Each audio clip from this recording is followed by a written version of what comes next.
Here we go. We're live. Seeing some people tuning in. How's everybody doing? Dreadlock Seth, what's up? Thank you guys for joining. My favorite human of all time is on his way, Mr. Dave Wassel. This is actually the first time I've ever gone live. I think him too, so we're going to try and pull this off for you. But in the current situation and possible boredom of the world, I was hoping to provide some form of entertainment because most likely you are on this device as much as I am. So I figured, why not check in with some of my friends, see what they're doing, because I miss talking. Here we go. Dave Wassel. Let's see if we're waiting for Dave Wassel. This is fun. Yes! How funny is this? I'm a millennial. It's just crazy. And this is the first time I've ever gone live. I'm a midlife crisis lifeguard, and I can't even believe I pulled this off. I'm all thumbs, man. This is great. God, you picked it. Look at your background. You're very professional.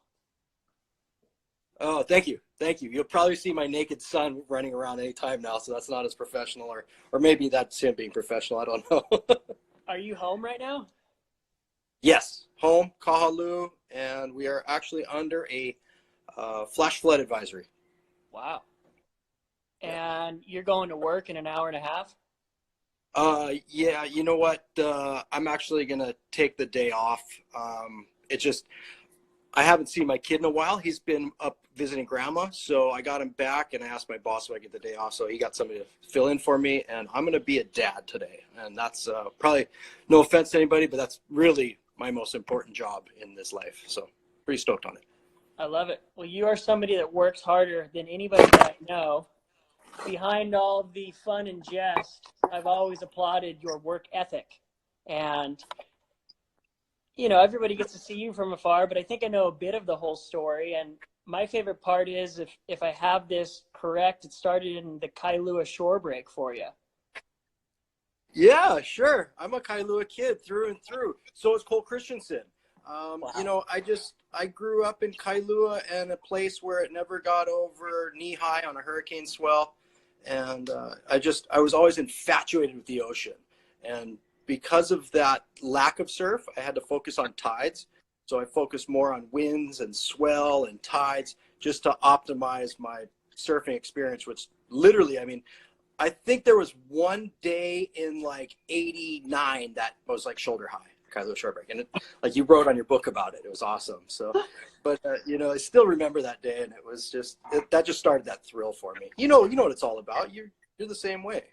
Oh yeah. But it's fun because, look, the world from afar knows you as the guy that will take off on anything.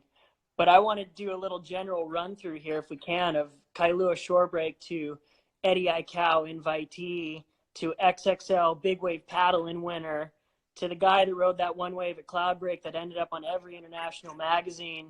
I was lucky enough to be a bystander of some of these moments. And you have so much behind all of the stories. So for me, it's cool because, yes, I grew up in LA and shore break as well. And to be honest, I was the most scared surfer in the world until I met you, which I think your story is different than mine. But the first time I remember meeting you, I think it was 5:30 in the morning, pitch black at the original Volcom House. And I was always up early trying to surf and kind of get out of the way. And there you were. And I was like, hey. And I don't know how it all went down, but I'm like, whoa, this is rad. You like to surf as much as I do? And you're like, what are you doing, kid? Like, we're out there. And I'm like, out where? At Pipeline. I'm like, I'm going to Pipeline? Dude, I didn't want to surf that stuff. And I think back to all the times you dragged me out to Waimea for the first time. I mean, one of my big first swells to Fiji was with you, to Cloud Break. It's like all these things, paddling Cortez Bank. Paddling Cortez Bank. Let's go back there, said nobody ever. That place is so horrifying. I still remember vividly the very first time I met you, Alex. And I remember you ran up to me and you tugged on my leash and you said, hey, my name's Alex Gray. I just wanted to say hi. And I thought for sure somebody was playing a prank on me. And I kept looking around, and you were just this excited 12-year-old kid just frothing. And you still hold that same excitement. And I think that's what made us always connect on so many levels, is just that excitement for life. So I remember it vividly. I do. I think Troy Eckert actually put you up to it. He probably did. Hey, go run up to that big scary dude about to paddle out and see if he wants to talk to you. Okay, cool. Yeah, no, Troy. What else you want me to do? That's funny too, because yes, you're right.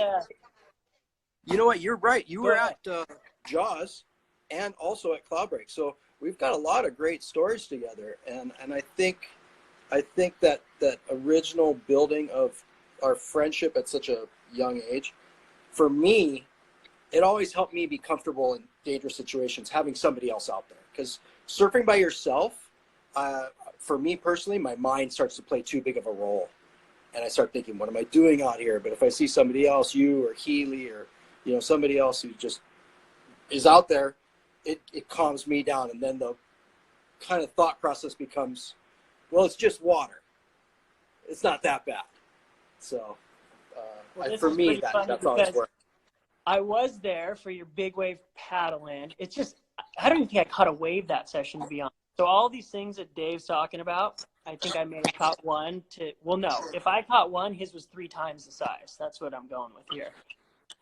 But we've already jumped through. I had some things that I wanted to get news, but since we're already here, fear is a big part of what we're dealing with right now. And a big thanks to you. There is an aspect of fear that can allow us to achieve things that we never imagined. As a young kid, I thought it was just the fight side of fear, the fight or flight, all of that. And fear to me was like, oh, when I got scared, I was supposed to run, or something bad was going to happen. And it seems like in big wave surfing, and maybe you can break this down for us, and within the critical situations you deal with as a lifeguard, which are life and death as well, where do you find that peaceful moment to have your own clear thinking process to achieve something for yourself or better somebody else along the way? Repetition is definitely going to help calm you down. You're never going to be ready for one of those extreme like horrifying moments where somebody's life is on the line.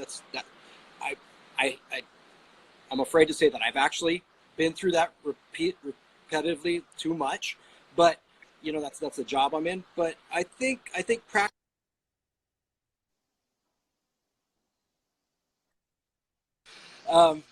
When you practice your breath holds, what it would be doing is obviously using your quadriceps, right? Your biggest muscle in your body are your thighs. So go ahead and do some sprints and hold your breath. Do some indoor cycling right now, right? You can't go outside. So do some indoor cycling, anything aerobic, but you're actually holding your breath. That'll help increase your breath hold. But for me, the mind over matter thing is you have to find somewhere in your head that is your happy place. And for myself, I always practice doing ABCs with my kid at a young age because I was still very, very adamant about chasing big swells with you around the world when he was born. And so I remember having absolutely horrifying wipeouts. In my head, I would just be drawing the alphabet with my fingers like I do. We'd be lying on the bed and I'd be drawing the alphabet, A, B, C. And if I got all the way to Z and I still wasn't up, then I would go back and draw them lowercase.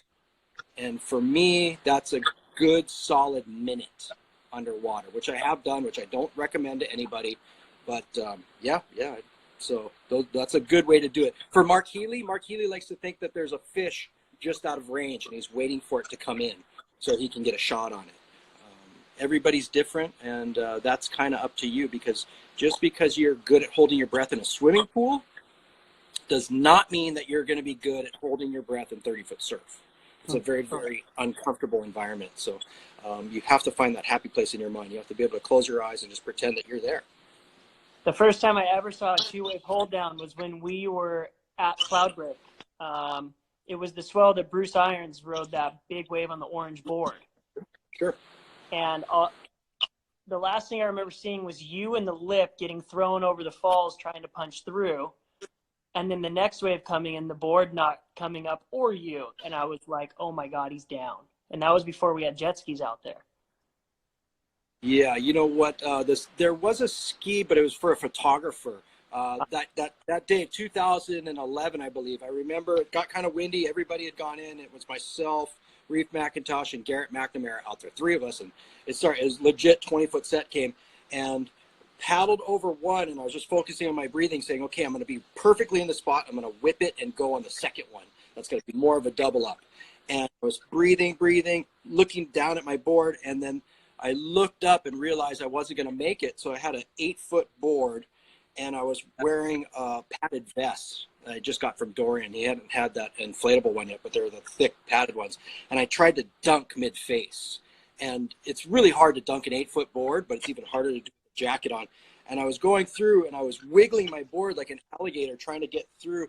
And I remember seeing the back of the wave and the offshore breeze hitting it. And I'm like, oh, I'm going to make it. I'm going to make it. And then all of a sudden, everything stopped. And then in slow motion, I went backwards like that over the falls. And I remember just bear hugging my board, going over. And but as soon as the impact, my board exploded into pieces. My leash ripped off. And I thought to myself, well, you know, I've never had a jacket on before. So this is the best case scenario. In case I do black out, they're going to find me. And it was really loud, and it was very long. And halfway through that wipeout, I remember thinking, okay, it's settling down. I'm going to come back up. And I started lifting my arm up to think, okay, they'll at least see my arm through all this foam and white water. And then all of a sudden I just heard it sounded like a 747 jet go by. And that was the second wave you were talking about. So I never got to the surface yet.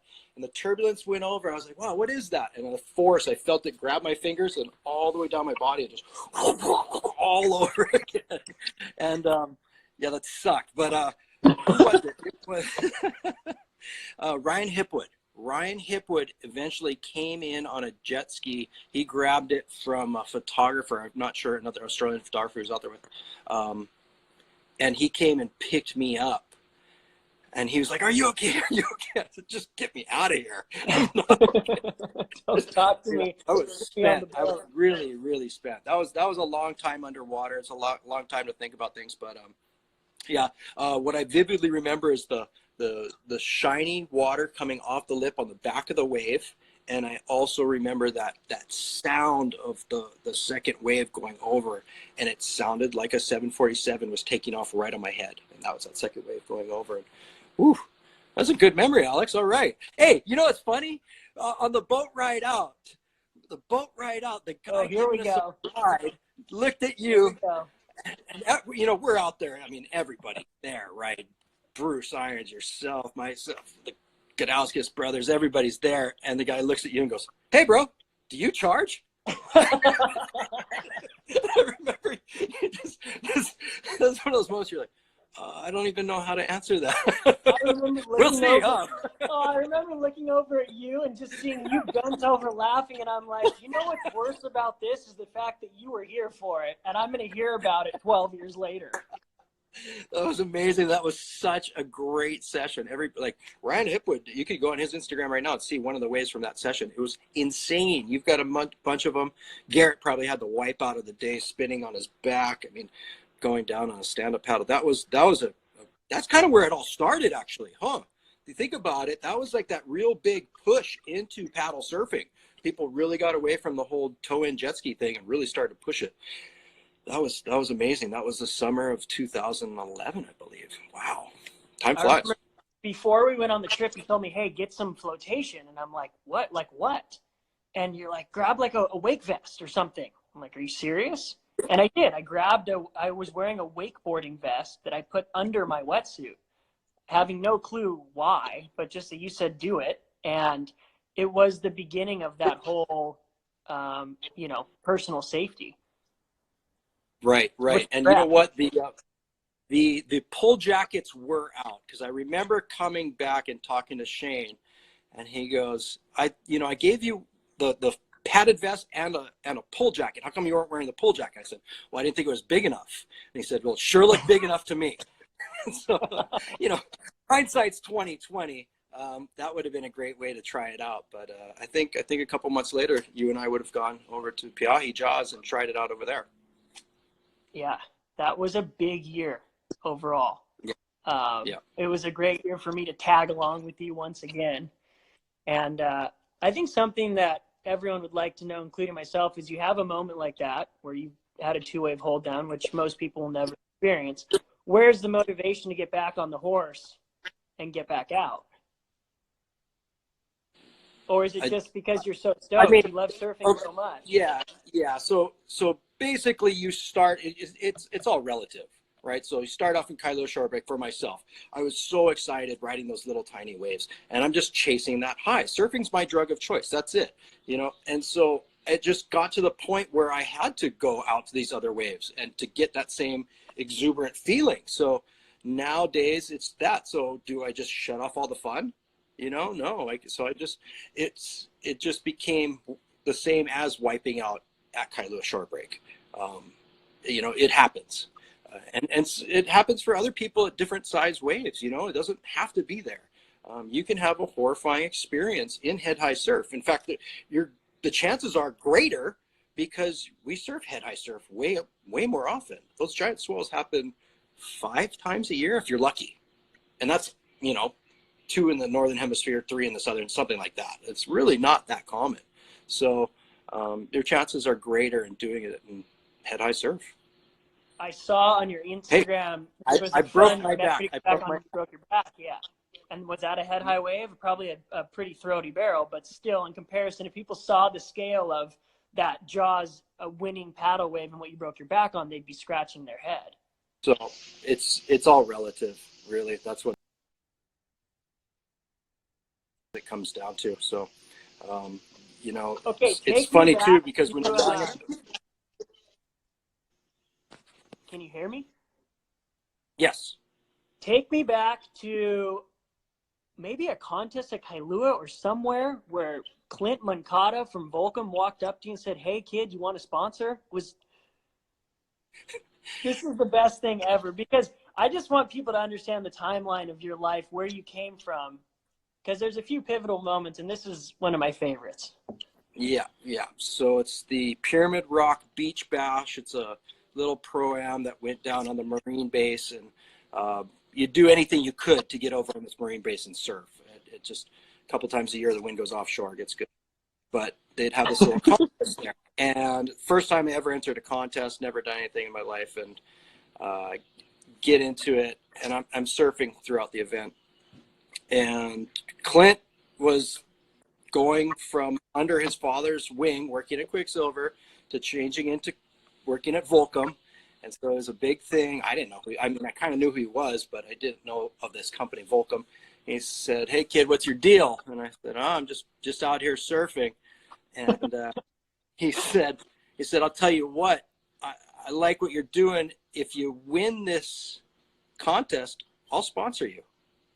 And I said, I didn't believe him. You know, I didn't think of anything of it. I said, "No, I tell you what, man, I win this contest, you buy me a keg of beer." And he goes, "Okay, I'll do that. I'll do that." I figured I'm not getting any surf shorts on anybody, but at least maybe I'll get a couple beers out of them, and we can have a party afterwards. Sure enough, and that's, maybe I shouldn't be saying that to people, but that's how it went down for Uncle Dave. I got the keg of beer, and that was a long time ago. That was 1991, and that's where I graduated high school, and that's where this whole thing started. I got a pair of board shorts out of it too. That you probably still have. I do. I still have the very first T-shirt. I don't have those board shorts. The very first board shorts I had were this metallic silver, and I was so proud of them, though. I was so proud of them, and I remember I wore them up to Monowilly Falls, and I was jumping off this waterfall wearing them, and all excited with my friends. And then some girls showed up, and I swam over to say hi, and they just took one look at me and ran, screamed, and just ran away. And I didn't realize that metallic silver, when it got wet, was see-through. Oh. Yes. And so Uncle Dave was a creepy Uncle Dave at that point. I didn't know. I had no idea, you know, and yeah, anyway, thanks Volcom for that too. I was gonna say. Wonderful memories we've had. Old sea snake. Yeah, you know, there's something for me. It was putting the sticker on the nose of my board. That stone is just, it's such a symbolic logo. And there's so much pride involved in being a part of Volcom. I never forgot when I got to put the sticker on my board. I'm like, oh my God, I was getting a free t-shirt and shorts. You know, I was a little kid, but you really felt like, oh, just a part of this rad family brand. And so from there, you went and moved into Off the Wall. Yeah, so I ended up, you know, that was in the early 90s. I went to college, lived in town, did the college thing, pretty much faded out of surfing. And I remember getting a call from Wooly, and he said, look, kid, you're kind of out of sight, out of mind. I don't know if you can hear that. There's some construction. They know we're doing it live right now. They don't know. Mm-hmm. Yeah. So Richard Woolcock called me and said, look, Dave, out of sight, out of mind, you better do something. So I said, okay, let's go on a trip. Let's do something together. And I went to Puerto Escondido and had a great time. And that was it. It was a very, like you said, it was a very small family vibe back then. And I don't care what brand you rode for. I mean, I'm proud to represent Volcom still to this day. But I think the fact that we were all kids and we all loved stickers. I still remember the first sticker I ever bought. It was a Powell Peralta sticker. And I did my paper route on my bike, and it cost me $3, which at that time was a lot of money for a kid. And somebody was laughing at me. That's a skateboard sticker. I said, I don't care. Look how cool it is. You know, it's got a skull, and it's got a big sword and a snake on it. It's awesome. And I put that right on top of my board. That, for me, was my first Volcom stone, was that thing, Powell Peralta. But it just goes to show that that's that stoke that we share. And I hope people have that in their lives, especially now that we're stuck at home. You know, it's nice to be able to embrace it and share these feelings with other people. That's why I think this whole social media thing is great. I'm stoked that you actually called me to do this because realistically, now's a great time to be doing this. In your day-to-day and before, you'd be putting off your daily duties. But now you can use this to reconnect. I mean, I call my parents a couple times a day. You know, I'm doing this with you. I can actually interact with you. It's kind of cool. I appreciate it, man. Right on. It's a good call. That's what I realized I missed. And I was pushed by a good friend, Kaeo. And, you know, people were like, what are you doing? And I'm like, I don't really know what to do at the moment. To be honest, I got caught up in the confusion and fear and started second guessing everything I was doing. And I realized the number one thing I'd lost was communication. And I had a nice conversation with you, and I was just like, oh, we should be talking during this whole thing. And I didn't know if you had gone to college or moved off the wall first, but I wanted to see if you would tap into, because I find the importance of it, but just education within following your dream. You finished college, you got a degree, and you're, you know, one of few that I really know to have encompassed the whole thing while finishing school. Well, there's very few people, and you're one of them. Shane would be college. I went to correct, but listen this through. Yourself and Shane are very eloquent speakers, and you did that without an education. I myself would still be speaking pidgin had I not gone to college. I would never have gotten a career or a couple jobs working for the WSL. I would never have gotten a job working for Volcom. You know, people would be tuning in and writing like, what is that guy saying right now? You'd have to have some kind of deciphering code on the side. So it really helped me. And more so, it helped me plan my day, plan my time. Because towards my senior year of college, I only got to, because of working full time and going to school full time, I surfed every 12 days. I had a little window. That was it. So it really helped me focus on, you know, what I needed to do, a task, and getting there. So I think it was really, really, for me personally, it was a great experience. And now I can fall back on it, you know. As a lifeguard, I can use my college marketing degree, but I marketed myself to different surf companies, and it worked out really well so far, you know, and got me in contact with great people like yourself. So I'm very fortunate, very fortunate. Yeah, I've always been so impressed by your just general awareness of how to move forward. You know, one thing about being an athlete, a sponsored athlete, or somebody with a dream is you have to create your own schedule, which you don't realize can be very tough because you want to be busy all day long promoting you and what you want to do, and then being one step ahead of the game. And you have done this for generations now. You have remarketed yourself time and time again, from the Kailua Shorebreak kid to the off-the-wall master to the XXL big wave dude to a lifeguard and now a dad. And I just love how well-rounded your life has been this whole time. But throughout it all, you never lost you or the fun. And when you decided to become a lifeguard, was that a choice where you're like, hey, I still want to surf every day? What kind of job can I have that will keep me surfing? That's exactly right. I just figured nobody gets paid past 30. You know, you're just pushed off and they're looking for the next best thing. So I'm going to get paid to go to the beach and surf on my lunch breaks, and it's going to be awesome. And not to mention, you know, that was a big part of it, but I really wanted to be able to give back to the community that done so much for me. You know, I really felt, I mean, the whole area and tight community, everybody knew each other's names. And I just felt like, gosh, I better do something for these people that were so nice to me, let me live next door to them, you know, maybe cause a little too much noise at times, but they allowed me to stay. And so it's been good. It's been 15 years. And, you know, it's an interesting time we're in right now. Everybody's thought like, oh, YOLO, I'm just going to be a pro surfer. Looking at what's going on right now in the world, having an education is not a bad thing, kids. I'm not telling you how to live your life, but it's not a bad thing. There's not too many people really crushing it in this game of life as far as pro surfers, right? So it's a lot has changed from where we started and everybody was making some money. Now there's that 5% making money and there's 95 just chipping away at it, you know, getting a sticker and a pair of board shorts. So it's something to think about. Becoming a lifeguard is another thing to think about. We're looking for a few good men and women. Hey, still working. I appreciate right now. Saying the educational bit. I've been speaking to high schools, and you know, anything that's worth it in life is hard, right? You got to put your head down and get through it. And school for me, you know, I was like, I can't wait to get out of here to be a professional surfer. But thanks to great parents, you know, I had to get a good grade and I had to show up to school, and I would be traveling half the year, but it was getting schoolwork done first.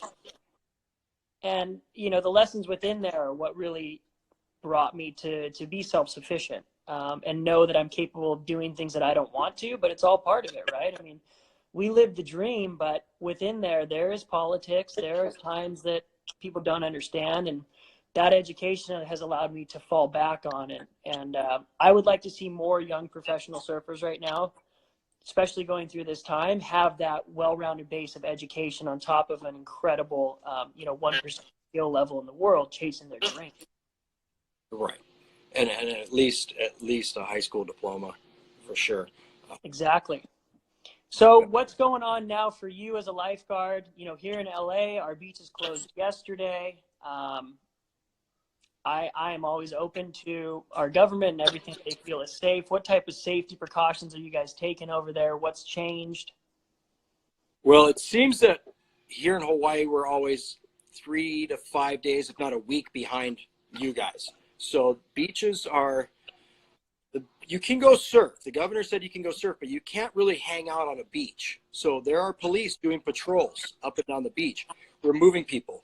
You can go across the beach, go out and surf, swim, get your exercise, you have to come back. But, you know, things are changing on a 24-hour basis. Right now in downtown Honolulu, if you're over 60 years old, you'll get a ticket for walking, going out and getting exercise. You can't even do that because those are high-risk people.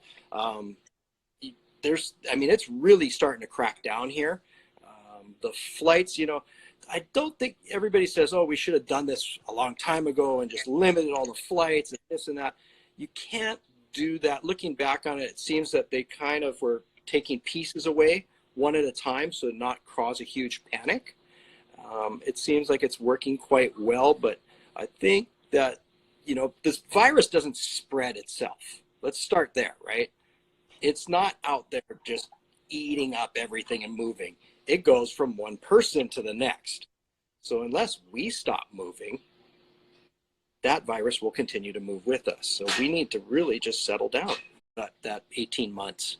And it went through what we talked about, from, getting hammered at Cloud Break to going back and getting those covers, and to going to Jaws and getting double XL and making the final of the biggest Mavericks event. That was all within 18 months. And that was right as my child was born. And so, yeah, you just look at it differently. Like, this is now a job. You're coming home with something more than just a suntan, Dave.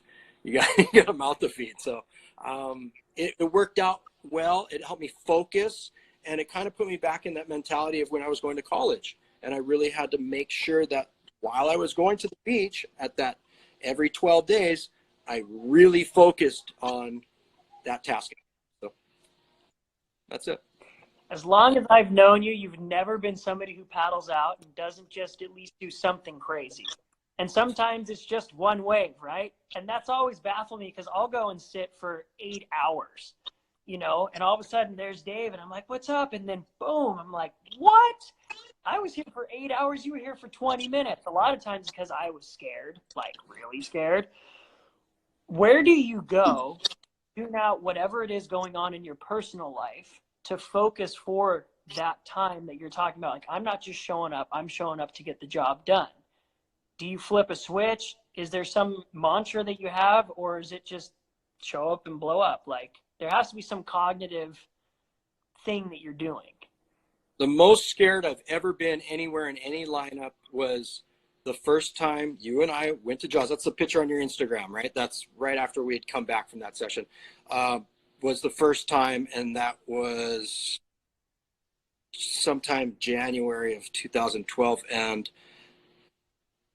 paddled out, and it was, you remember, it was like 50 feet. There was like 60-foot sets. It was a joke. I mean, it was so big, and I paddled out, and I was so scared, Alex. I just told myself, just send it and get out of here, because this was just nuts, and that was the first time I'd worn one of those pull suits, and I saw it was crowded. There's like 50 people out, and 60 people out, and it's just 50, 60 feet. I'm just going, what are we doing out here? And I paddled right over down. He's the local guy at that spot. And I said, Ian, where's the peak of this wave? What do I need to look for? He said, go over here, look in that valley, line up these 2 trees. That's the peak. So I paddled and paddled and paddled, and I got over there, and there's one guy, and it's Dorian. And I go, oh, that makes sense. And I just sat there and waited with him, and just a freak set came. You could see it. And my heart was just in my throat. And I remember just going, okay, just wait for the second. It's going to be a double up. And I went. And, I actually thought that Shane was going to actually catch that wave with me. And I'm thinking, okay, well, he's going to drop in on me. At least he's going to make it, So there was no thought process in my mind, like, we're not both going to ride this great wave. But that's how it was. I was just scared. And I went and I caught that wave. I think Makua had paddled over that point. I remember him screaming something. And at that moment, it was just 3 friends out surfing. It never. And at that point, also, I was so excited because I knew I was going in. That's it. And I was horrified. And I went in. I got caught that wave, and I went in, and it ended up, it was one wave. It was not there for very long, and it was deemed the biggest paddle wave in the world. At that for that year, right? For that year. Obviously guys have gotten bigger waves, but still it was exciting. And I was lucky to share a moment with you guys. That was awesome. Do you have the thing? I have it. And I mean, also, I never had to go back after that either. Oh, man. That day was so gnarly. Do you have the part of you where you would rather go than not, because the feeling of backing out and then not sleeping for the next couple nights because you wonder if you could have made a wave or should have? Well, you talked about getting back on the horse. The first time I had gone there was in December, when Bruce had won the Eddie, 2004, and I'd gone there in code, and I had the most horrific wipeout. And that was when I talked about that minute-long underwater. It was there, and I was doing the alphabet, all the way down through the lowercase, and that was a terrible wipeout. So to get back on the horse, I didn't go back for 8 years. But when you went and got back on the horse, you decided to go ride a 58-foot paddling wave. Well, that, you know, it doesn't matter how big the bike is, you still got to pedal it, right? So that was just what it was. I mean, I didn't look back. I don't know if it was that big. You know, somebody else said it was that big. Some guy, I don't know, but whatever. There wasn't really small waves that day. No. But it was just one of those things where it just had to be done. I had to do it to just prove to myself that it could be done, and two, just to get out of there. Because at that same time in my head, I knew that sticking around and doing that too many times was not going to be good. So, you know, you can't hesitate, and you know that. You've learned it over and over again. If you hesitate, even on a head-high wave, if you hesitate, you go over. Imagine hesitating on a wave that's 50-plus feet. It sucks. It's just the worst of the worst. So, you know, it was just one of those things, head down and go. And the coolest thing about that is all the Maui guys who, if you don't know any Maui people, get yourself some in your inner circle, because they will humble you. You know, they're the types of people who go, oh, like somebody said, oh, that was a 50-footer. Maui guy's going to tell you that was like 10. So they're so awesome. It's hilarious. You know, pipeline never gets bigger than 4 feet. So, you know, it's really refreshing to have them on your side. Like, hey, that was a good one, and whatnot. So, it's thanks to all those guys for allowing us to come over and surf their wave. Now they're sharing it with the world. I mean, that place is crowded now. We kind of got it not too bad for a while there, but it's back now. Well, you have done the craziest things I've ever seen, from Fiji, Tahiti, Hawaii. It's for all of you out there, when you hang out with Dave, buckle up. It's going to be a wild ride every time. But I can honestly say that there's no way that I would have found any of this thing in kind of ways of consequence, whatever you want to deem it, without your friendship. And it's fun to reflect on that. So thanks for taking a little blonde-haired kid tugging on your leash under your wing. I think it was great for all of us. I mean, you're the first guy. Think about this. After those 18 months where we traveled together and all this happened, you got invited into the Eddie Account. You're the first guy from LA ever, still to this day. I have it over there. It's the best that awesome. I am. It will go with me everywhere. But there's no way, without being your friend, would I have ever ended up in this circle, and it's been so rad. Speaking of that, getting invited to Eddie, we talked about it. You've been trying since you were, I mean, that was your goal and dream. Yes. And had been, you know, butting your head into some challenges along the way. And I'm just so stoked for you. You know, that's probably one of the hardest earned or deserved awards there is. Right. And for people who say, you know, I should be in this, I should be in this, now that you could snap your back just picking up a 8 or 9 month old baby. So, you know, it's been 4 years, Sarah. You're such a badass. And that's just that warrior mentality that people talk about. I don't even think you can comprehend how rad this woman is, and just persevering performances. And, you know, for me, that's a personal thing. And I'm fortunate. I have very, very good people in my life. You're one of them, Sarah and Jerry, baby Josie. I mean, they're great people, and I keep those people really close to me. And, you know, I do my best to, when we go on air at the Vulcan Pipe Pro, and just say, hey, gather as much merch as I can and give it up. You know, and it's some of the stuff you can't get it, you know.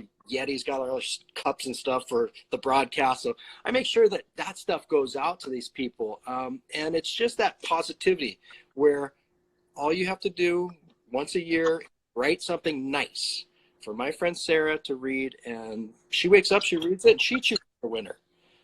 Now I apologize. I just the winner just got chosen last week, and I haven't gone to the post office. You do realize there's things going on in the world right now. I still have your stuff. Who was it? It was Mermaid's Path, actually. I think she won it. And, you know, it's just, she made her smile. And it was because she told her, I too believe in the power of positivity. And you got this. And that's really what it came down to. So, you know, I think, Alex, that there's a lot of things in this world that we can't totally explain, but good positive thinking and a good mindset take you to the top of the world and back. So, And like you said, I think thanks for having me. You know what? Thanks for having me in your life. I really appreciate it. That's awesome. One big happy circle, but surrounding yourself with good people, right? I think that is in the end the most important thing, because you will be influenced by them, but you'll also need them for those unexpected times. So, thank you. Yeah. Is the link in your bio youcaring.com, restoring the river? Is that another?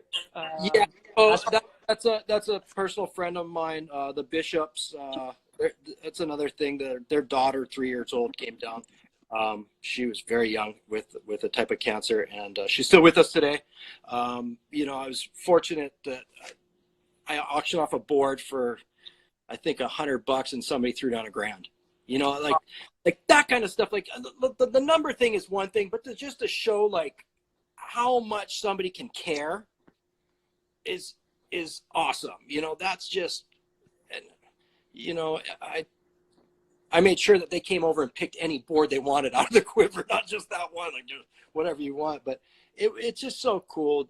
I'm touched by people in my community and in my inner circle, and I like to I think globally but kind of act locally. You know, I'm from Kailua. It's a very small town, and so I've always kept that mentality around me. So just whatever, you know. And right now, a good positive thinking is one thing. Other than that, I've been just handing out fish to all my neighbors. These are strange times we're in, man. You know, let's make sure this is a great thing. Let's not see how this pulls us apart. Let's see how this pulls us together. How about that? Let's see this community start coming together. Right? That's what I'm all about. This is going to be awesome. I love it. Part of the reason I wanted to start talking with my good friends like you was to reinstill the positivity and kind of get us back on track of what we were doing prior to the tough times that, for me personally, has kind of clouded my vision that I was on. So thank you for bringing me back. For you guys out there, that was youcaring.com/restoring the river. Check that out. Wassel, a couple questions to end our talk today from the fans. Yeah. Your good friend Greg Browning wants to know, when are you becoming a full-time WSL commentator? We all are. You know what? When Greg returns to the tour. Yeah. How about that? Because that's a great guy still surfs good enough to be on the tour. That's a scary thing. Go ahead and check out all the Momentum videos and watch that guy surf. Dude Dad 77. Dude Dad 77. When are you running for president? No time soon, man. No time soon. I'm just trying to be the king of my castle, but I'm still the vice president according to my wife. So you're still smart too, aren't you? You got it. Okay, last question from M. Trouts. Is that wave during the Cloudbreak swell your best ever? No, it's not. And the best wave I ever got was with Mark Healy at an outer reef that you've surfed before. And the wave was probably just a little bit bigger, and the barrel was at least twice as long. And Greg Long actually wrote a book, and Mark actually wrote down something inside of that. It's called the Thinnest Line, I believe. Check it out. Oh, I'm sorry, Rusty Long. Rusty Long wrote that book, The Thinnest Line, and it's about getting yourself over the edge of these crazy waves, and that's in there. Just a little bit bigger, a little bit longer, and Mark and I were the only two people out, and Mark screamed something like, "No, don't go," or "I can't save you," or something. I blocked it out. I just had blinders on, and I was on a 10-8 that was 35 pounds heavy, and it was just meant to get down those big ones, just there's no stopping. And that thing came off the bottom so well. And I mean, I just remember the tail getting lifted up, you know, the waves barreling, and the waves, I mean, I don't know. It's big, real big.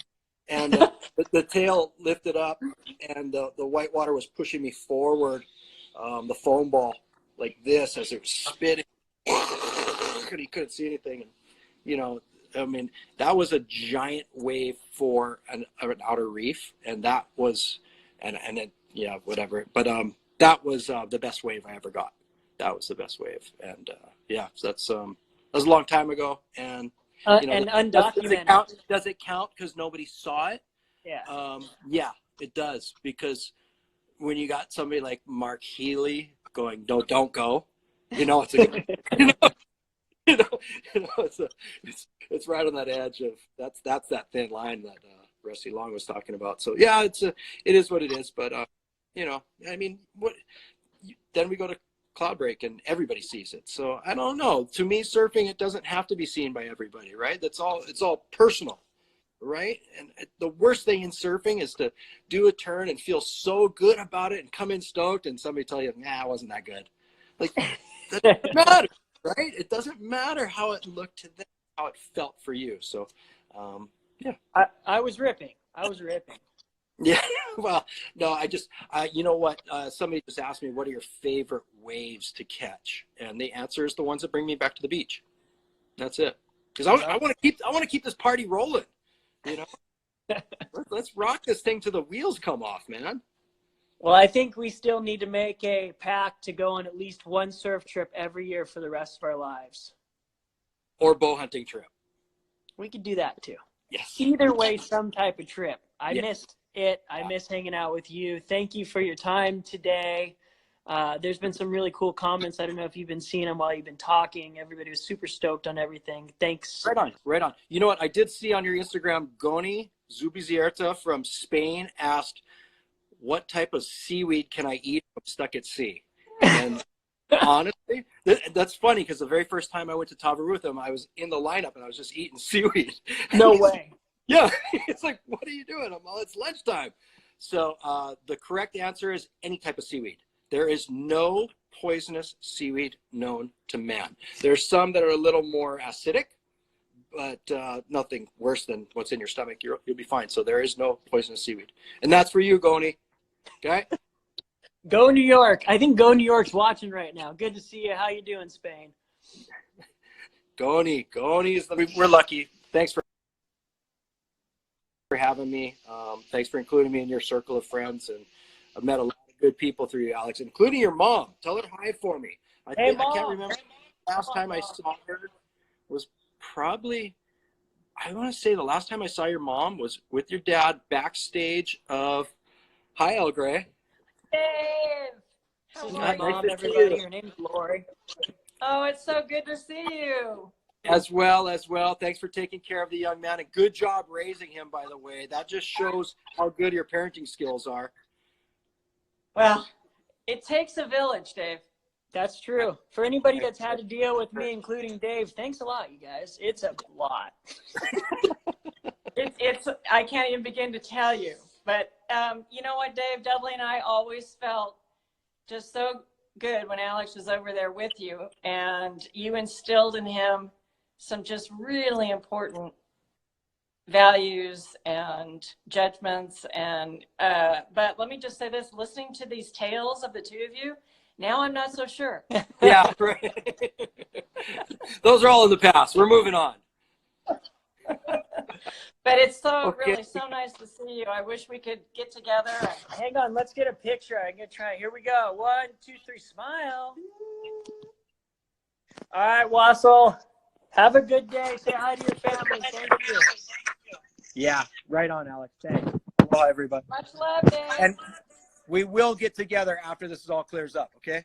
Love you guys. Oh, Thanks. that would be great. Right on. Things to look forward to. Awesome. Seaweed for everyone. Cheers. Bye. Okay, see ya. Did that end? All right, for everybody still there, I'm supporting this right here, this hat. It's at Team Stevens Nation, hashtag AXALS. That's who I'm supporting. I think Dave's still there. And we're